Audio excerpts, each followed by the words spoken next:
സാരമില്ല, നമുക്ക് ഇവിടെ വല്ല സ്ഥലത്തും ജോലി ഉണ്ടോയെന്ന് അന്വേഷിക്കാം. ടീച്ചർ പറഞ്ഞതും അവൾ സന്തോഷത്തോടെ ചിരിച്ചു. മോൾക്ക് വേണമെങ്കിൽ അവരുടെ കമ്പനിയിൽ തന്നെ ഒരു ജോലിക്ക് നോക്കാം. നാട്ടിൽ പറ്റില്ലെങ്കിൽ അവരുടെ ഇവിടുത്തെ കമ്പനിയിൽ നോക്കാം. ഞാൻ പറഞ്ഞാൽ അവർ കേൾക്കും. വേണ്ട ടീച്ചറെ, വേറെ എവിടെ പോയാലും ഇനി അവരുടെ കമ്പനിയിൽ ജോലിക്ക് പോകാൻ എനിക്ക് കഴിയില്ല. മോള് പറയുന്നത് എനിക്ക് മനസ്സിലാകുന്നുണ്ട്. നമുക്ക് വേറെ നോക്കാം. ആനി അവൾക്ക് ആത്മവിശ്വാസം നൽകി. ടീച്ചറിന് ഒരു മോള് കൂടിയില്ലേ? ഇവ ചോദിച്ചതും അവരൊന്ന് ചിരിച്ചുകൊണ്ട് തലയാട്ടി. അവൾ ഹോസ്റ്റലിലാ, ലീവിന് വരും. +2 പഠിക്കുന്നു. ജിൻസി ഫിലിപ്പ് എന്നാ പേര്. പറഞ്ഞ പോലെ സാറിനെ കണ്ടില്ലല്ലോ. എനിക്കൊന്ന് പരിചയപ്പെടണമെന്നുണ്ടായിരുന്നു. ഇച്ചായൻ കോളേജിൽ പോയേക്കാ, വരും. അപ്പം മോൾക്ക് പരിചയപ്പെടാം. ആനി ഒരു പുഞ്ചിരിയോടെ അവളുടെ നെറുകയിൽ തലോടി. എന്നിട്ട് റൂമിന് പുറത്തേക്ക് പോയി. അവർ പോയതും ഇവ അനുവിനെ വിളിച്ചു. അനു, എന്തായി, കഴിഞ്ഞോ? ഇല്ലേ ഇവ, ഒരുപാട് നേരമായി ഇവിടെ ഇരിക്കുന്നു. നിനക്കൂടെ വരായിരുന്നു. ഞാനിവിടെ പോസ്റ്റാ. ഒന്ന് ശ്രദ്ധിച്ച് നോക്ക്, നിനക്ക് കമ്പനി തരാൻ പറ്റിയ ആരേലും കാണും. പഴയതെന്തോ അവൾ തന്നെ ഓർമ്മിപ്പിച്ചതാണെന്ന് അനുവിന് മനസ്സിലായിരുന്നു. അവളിലും ചെറുപുഞ്ചിരി നിറഞ്ഞു. ഇവ, നീ കളിയാക്കേണ്ട. അന്ന് അങ്ങനെയൊരു കമ്പനി ഉണ്ടായിട്ട് ഉപകാരമുണ്ടായില്ലേ? അനുവും അന്നത്തെ കാര്യങ്ങൾ ഓർത്തുകൊണ്ട് പറഞ്ഞു. ശരിയെന്നാ, നീ ഇറങ്ങിയിട്ട് വിളിക്ക്. ഇവ ഫോൺ വെച്ചുകൊണ്ട് ഫ്രഷ് ആവാനായി പോയി. അനുവിൻ്റെ ചുണ്ടിൽ ചെറുപുഞ്ചിരി സ്ഥാനം പിടിച്ചു. ആ ദിവസം അവളിൽ മിഴിവോടെ തെളിഞ്ഞു. സ്കൂളിൽ നിന്നും 10 ദിവസത്തെ ക്യാമ്പിന് പോയതായിരുന്നു. അന്ന് താൻ 8ലാണ് പഠിക്കുന്നത്. ഒരുപാട് സ്കൂളുകൾ അടങ്ങുന്ന ക്യാമ്പ്. അന്ന് തിരിച്ചു പോരുന്നതിൻ്റെ തലേ ദിവസം രാത്രി എല്ലാവരും മീറ്റിങ്ങിന് പോയപ്പോൾ താൻ മാത്രം പോയില്ല. അന്ന് എനിക്ക് വയ്യായിരുന്നു. അപ്പോഴാണ് കമ്പനിക്ക് ആരെങ്കിലും ഉണ്ടോ എന്ന് നോക്കിയത്. പുറത്ത് ബെഞ്ചിൽ ഒറ്റയ്ക്കിരിക്കുന്ന പയ്യനെ കണ്ട് ഞാനും അവൻ്റെ അടുത്ത് പോയിരുന്നു. അവൻ കയ്യിലുള്ളതെന്തോ എന്നെ കണ്ടപ്പോൾ മറച്ചു പിടിച്ചു. സംശയം തോന്നിയെങ്കിലും അവനോട് അങ്ങോട്ട് സംസാരിച്ച് കമ്പനിയായിരുന്നു. ചോദിച്ചതിന് മാത്രം മറുപടി പറയുന്ന ഒരു പ്രകൃതം. ആ സ്കൂളിലെ തന്നെ +2കാരൻ. പെട്ടെന്ന് തലവേദന കൂടിയതും അവൻ കയ്യിലുള്ള സാധനം എനിക്ക് നേരെ നീട്ടി. ഞാനൊന്ന് അമ്പരന്ന് അവനെ നോക്കി. സിഗരറ്റ്. എൻ്റെ നോട്ടം കണ്ട് അവനും കയ്യിൽ നോക്കി. പെട്ടെന്ന് തന്നെ കൈ പിന്നോട്ട് വലിച്ച് അവൻ എൻ്റെ കയ്യിലേക്ക് ഒരു ടൈഗർ ബാം വെച്ച് തന്ന് എഴുന്നേറ്റ് പോയി. പിന്നെ ഒരിക്കലും കണ്ടിട്ടില്ല. പക്ഷേ എവിടെയോ ഒരു കുഞ്ഞ് ഇഷ്ടം മനസ്സിലുണ്ട്. ഇവ ഇടയ്ക്ക് പറഞ്ഞ് കളിയാക്കൽ പതിവായിരുന്നു. ആ ഓർമ്മയിൽ ചിരിച്ചുകൊണ്ട് അവൾ നോക്കിയത് ആകാശിൻ്റെ മുഖത്തേക്കായിരുന്നു. അവനും തന്നെയാണ് നോക്കുന്നതെന്ന് അറിഞ്ഞതും അവൾ ഒന്ന് ചുണ്ടുകൂട്ടി അവനിൽ നിന്ന് മുഖം തിരിച്ചു. ആകാശ് ഒരു നിമിഷം പകച്ചു. ഞാൻ എന്ത് ചെയ്തിട്ടാ ഈ പെണ്ണ്?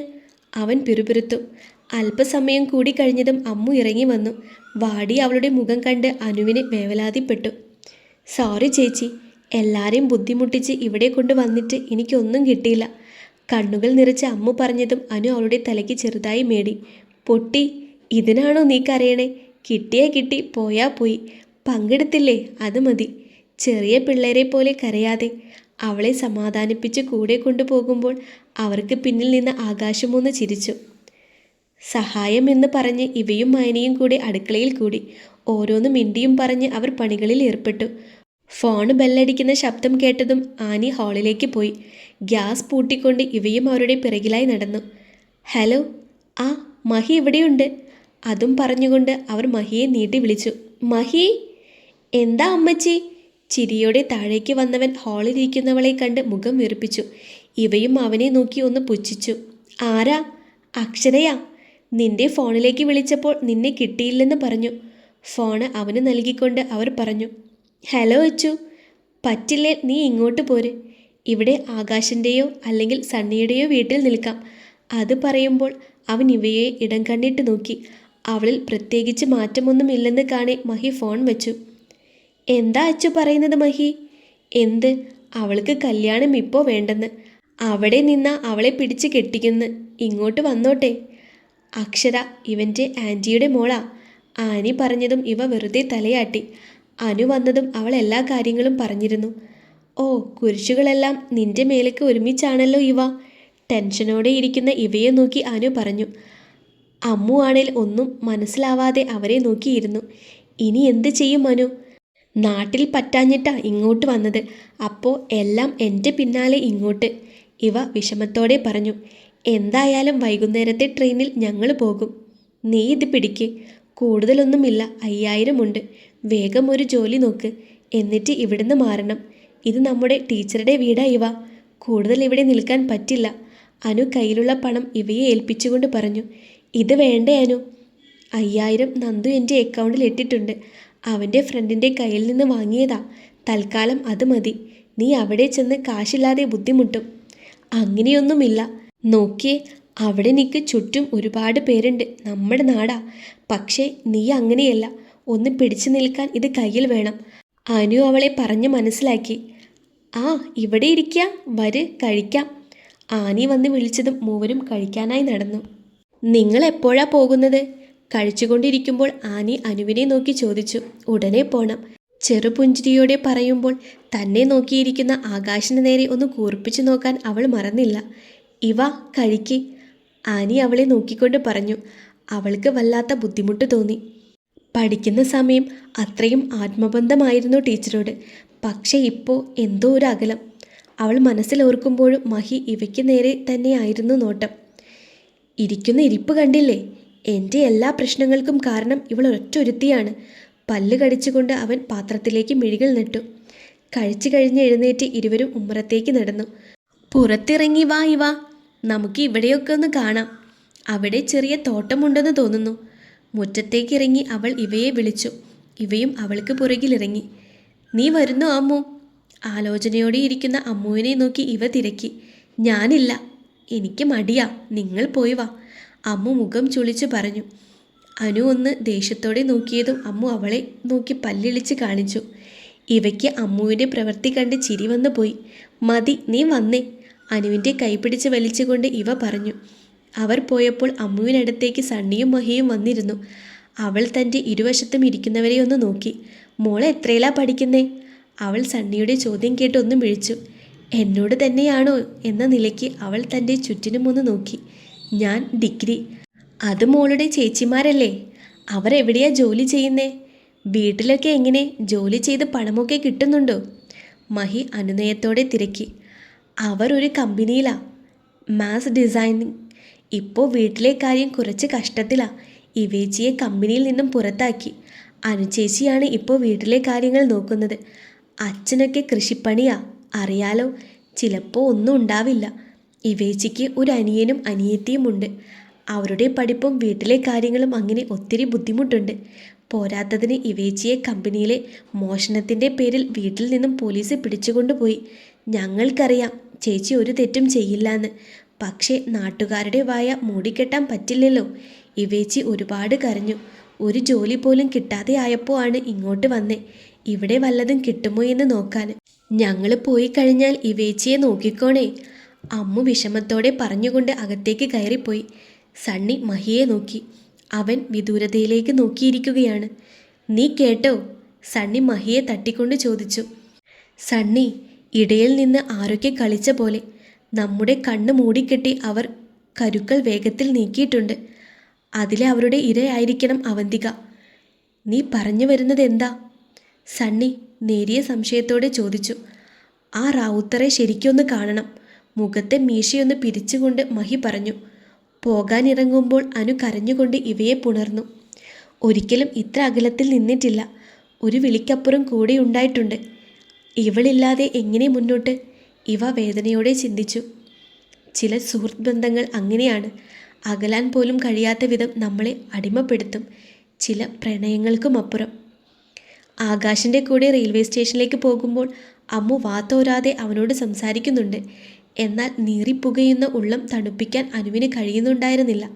സ്റ്റേഷനിലെത്തി ട്രെയിനിനായി കാത്തിരിക്കുമ്പോൾ അവൾ തൻ്റെ അനിയത്തിയെ പൊതിഞ്ഞു പിടിച്ചു. ഇവയും മുറിക്കുള്ളിൽ ഒതുങ്ങിയിരുന്നു. തകർന്നു പോയി. സന്തോഷമായിരുന്ന ജീവിതത്തിൽ എത്ര പെട്ടെന്നാണ് ഒരു പ്രശ്നം കയറി വന്നത്. അവൾ തൻ്റെ ഫോണെടുത്ത് നോക്കി. വാട്സാപ്പിൽ കാണുന്ന സജീവിൻ്റെ മെസ്സേജ് അവൾ തുറന്നു നോക്കി. താൻ എത്തിയായിരുന്നോ? അവിടെയെല്ലാം ഓക്കെ ആണോ? എന്തുണ്ടേലും വിളിക്കണം. മറ്റന്നാൾ ഞാൻ പോകും. അവൻ്റെ മെസ്സേജിന് ഒരു സ്മൈലി ഇമോജിയിട്ട് അവൾ നെറ്റ് ഓഫ് ചെയ്തു. എന്നാൽ ഒരുവൻ്റെ നെഞ്ചി പിടയുന്നുണ്ടായിരുന്നു.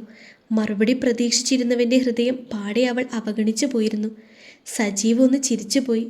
എന്തിന്? വീണ്ടും വീണ്ടും നിന്നിലേക്ക് മാത്രം ഒതുങ്ങിപ്പോകുന്നു പെണ്ണേ. കണ്ണുകളടച്ചവൻ വീടിൻ്റെ ഉമ്മറത്ത് നിവർന്നു കിടന്നു. ആകാശം ഇരുട്ട് മൂടാൻ ഒരുങ്ങുന്നു.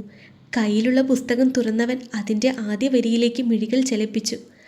ആ ഇരുട്ടിൽ തനിച്ച് അവൾ മാത്രം, തുണയില്ലാതെ തനിച്ച് വിരിഞ്ഞവൾ, ആ ഒറ്റ മന്ദാരം.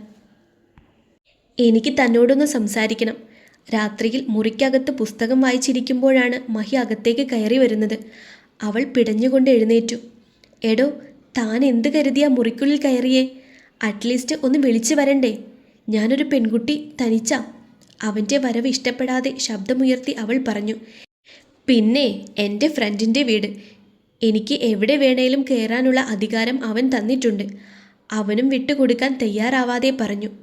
താൻ വലിയ ആള് കളിക്കണ്ട. ഒരു തവണ ഞാൻ പറഞ്ഞു, എൻ്റെ ബോസാണെന്ന അധികാരം ഇപ്പോൾ വേണ്ടാന്ന്. പുറത്തു പോടോ.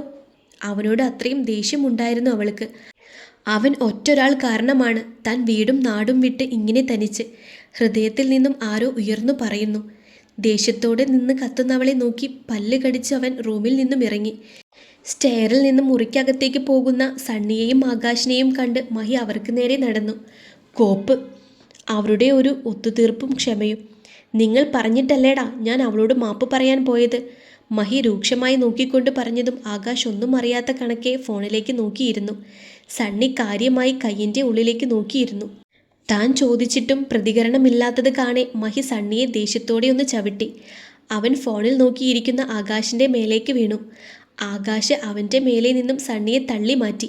ആ വീഴ്ചയിൽ വീണ്ടും മഹിയുടെ അടുത്ത് വന്നതും അവൻ അടിക്കാനായി കൈ ഉയർത്തി. എൻ്റെ പൊന്നു മഹി, നിർത്ത്. സണ്ണി അവൻ്റെ കൈ പിടിച്ച് വെച്ച് കെഞ്ചി. നിങ്ങൾ രണ്ടുപേരും കൂടി എന്നെ കൊല്ലുവോ? മഹി, ഈ ആകാശം കൂടി പറഞ്ഞിട്ടല്ലേ നീ അവിടെ അടുത്ത് പോയത്? അതിന് എനിക്ക് മാത്രം തല്ല്. അതെവിടുത്തെ ന്യായം? സണ്ണി കണ്ണു ചുരുക്കി പറഞ്ഞതും ആകാശം മഹിയെ നോക്കി ഒന്ന് ഇളിച്ചു. മനഃപൂർവ്വമല്ലടാ, തെറ്റല്ലേ നമ്മൾ കാരണം ഒരു പെൺകുട്ടി അനുഭവിച്ചത് കേട്ടപ്പോൾ. അതാ ഞാൻ നിന്നെ പറഞ്ഞയച്ചത്. അതിന് നീ വാതിലൊന്നും മുട്ടുക പോലും ചെയ്യാതെ അവളുടെ മുറിയിലേക്ക് കയറി ചെല്ലുമെന്ന് ഞാൻ കരുതിയോ? ആകാശം മഹിക്കരികിൽ വന്ന് നിന്ന് അനുനയത്തോടെ പറഞ്ഞു. പിന്നെ അവൾ ആരാന്നാ വിചാരം? പറ്റിപ്പോയി. അതിന് അവൾ എന്തൊക്കെയാ പറഞ്ഞേ? മഹിക്ക് ദേഷ്യം അടങ്ങിയിരുന്നില്ല. ആ പോട്ടെ മഹി, നീ ഇപ്പോൾ വീട്ടിലേക്ക് വിളിക്ക്. അമ്മ വിളിച്ചിരുന്നു നിന്നെ. ആകാശ് പറഞ്ഞതും മഹി അവനെ തുറിച്ചു നോക്കി. നീ എന്നെ നോക്കണ്ട, പതിവ് കാര്യം തന്നെ. നിന്റെ അമ്മ നിന്നെ വിളിക്കുവാണേൽ അതാണെന്ന് നിനക്ക് ഊഹിച്ചൂടെ? എന്നിട്ട് എന്ത് പറഞ്ഞു? നിന്നെ നാളെ തന്നെ അങ്ങ് പറഞ്ഞു വിടാമെന്ന് പറഞ്ഞു. ഞാനും കൂടെ വരാം. അവിടെ കമ്പനിയിലൊന്ന് പോകണം. ചേച്ചി. നന്ദുവിൻ്റെ ഇടറുന്ന ശബ്ദം. ഇവയ്ക്ക് ഉള്ളിൽ വേദന തോന്നി. നിന്റെ കരച്ചിൽ തീർന്നില്ലേ?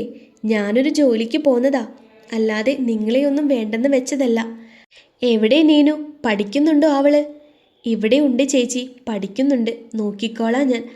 ആദ്യം നീ പഠിച്ച് നിന്റെ സപ്ലിയൊക്കെ എഴുതിയെടുക്ക്, എന്നിട്ട് മതി അവളെ പഠിപ്പിക്കൽ, ഇവ കനപ്പിച്ച് പറഞ്ഞു. അല്പസമയം അച്ഛനോടും അമ്മയോടും നീനുവിനോടും സംസാരിച്ചു കൊണ്ട് അവൾ ഫോൺ വെച്ചു. മനസ്സൊന്ന് ശാന്തമായി.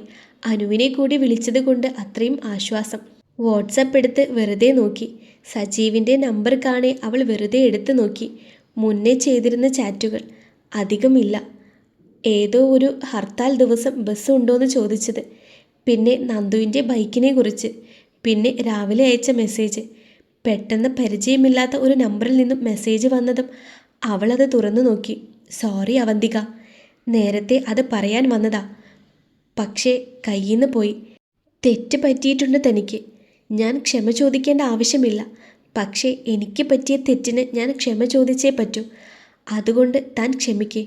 DP എടുത്ത് അവൾ അത് ആരെന്ന് നോക്കി. മഹിയുടെ ബന്ധമില്ലാത്ത മെസ്സേജ് കണ്ട് അവളുടെ കണ്ണ് തള്ളിപ്പോയി. ഇയാളിത് എന്തൊക്കെയാ പറയുന്നത്? അവൾ മനസ്സിൽ ആലോചിച്ചു.